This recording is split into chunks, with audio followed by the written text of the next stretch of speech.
So, dilation, what is it? Is it something nasty?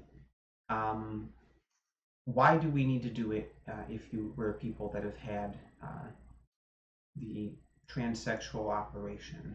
Well, first off, let me say just a bit of terminology here. The word transsexual is just a commonly known word for transgender people who have had medical procedures to change their anatomical sex. That's all. We're part of the transgender community, but not everyone who is transgender has those procedures. I understand there's some younger people that would prefer we use the term trans medicalist or whatever, but that's nobody in the general public knows that term, so I'm just going to go with transsexual. Um, so, why do transsexuals dilate? Um,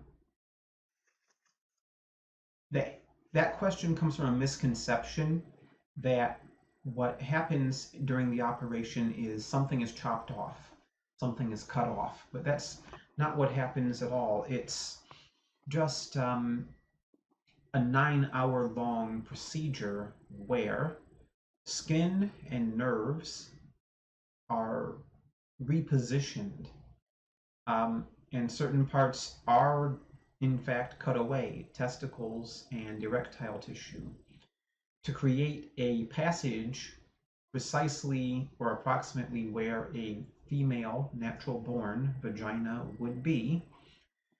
And this is then lined with skin harvested from various parts of the body depending on the details of the particular surgery.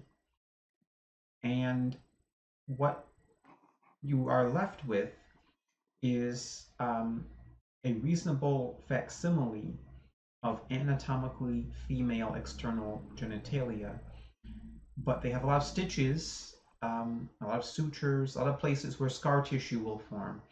Scar tissue tends to contract because by contracting it can pull wounds shut.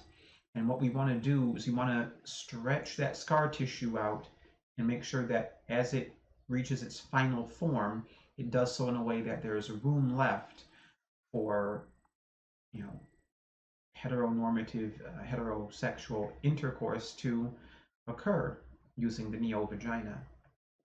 It's not like nothing's cut off. It's not like just something's lopped off with a rusty axe and you have a weeping wound and whatever. That's not it at all. It's a very delicate operation. So early on, dilation's main purpose is to keep that scar tissue from contracting more than it has to. So this is the package my dilators come in. The two that I carry with me, there are a couple other soft plastic ones, but these are made of a hard plastic. They're about 9 inches long altogether and different diameters around, and the different colors correspond to different diameters. So instead of having to read off what diameter you're choosing, you just look at a easily identifiable color. Now, some people look at these and see that they come in these fun, funky colors and think about what they're used for and immediately conclude that there's something sensuous or sexual about the act of dilation, and there really isn't. Early on, it's basically a painful procedure because you're inserting something and applying pressure to an area where there are a lot of stitches and sutures, like I said. Later on, and I'm starting to reach that point now a month after surgery myself, the dilation can be kind of pain relieving because a lot of my pain, I'm sure I'm not the only one who's experienced this, is from the pelvic muscles sort of contracting against each other. And as they contract against each other, they cause a sort of pain. This is actually something similar to that actually happens in genetic females as well. Some their pelvic muscles contract up and clamp down on the vaginal canal, and it can be quite painful. So stretching with these actually makes things less painful for me, but still there's no like actual pleasure that comes from it. So what's involved? It's pretty simple. I prepare myself by laying down flat. I apply lube to this one, hold it in me for 10 minutes. I get it about this deep. That's about 5.5, 5 3/4 inches, or thereabout. This mark down here would be 6 inches. I hold it in me for 10 minutes. Then I switch it out, apply lube to this one, hold it in me for 10 minutes at about that mark, give or take. And then I take it out, wipe myself down with these. If a sink is available where I'm doing it, I rinse these off or wipe them off with a wipe, and then I replace them in their bag. Once a day, right now, I douche with a solution of betadine, providone iodine, which is a medical disinfectant. It's sort of a brownish color though, so it doesn't really make things look clean, even though it does disinfect them very well. And I use that to sanitize my surgical region, my neovagina, once a day. And that's basically it.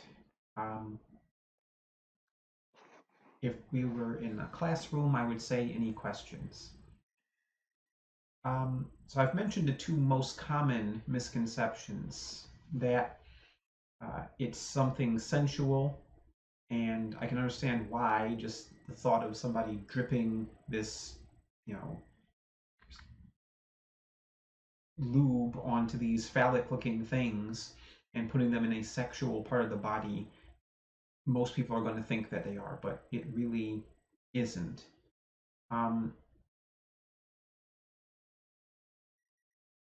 Yeah, that's pretty much all I wanted to say today. So I hope I've demystified dilation for you a little bit. Um, I'm going to have some outtakes from the way I was thinking about making this video after this little speech. But really, there's not much else to it. So this one is about 9 inches long. I get it to about this depth right here, about 5.5, 5 3/4 inches. And this is about the size of the average male. And I think I might have been actually a little bigger than that. You know, like that.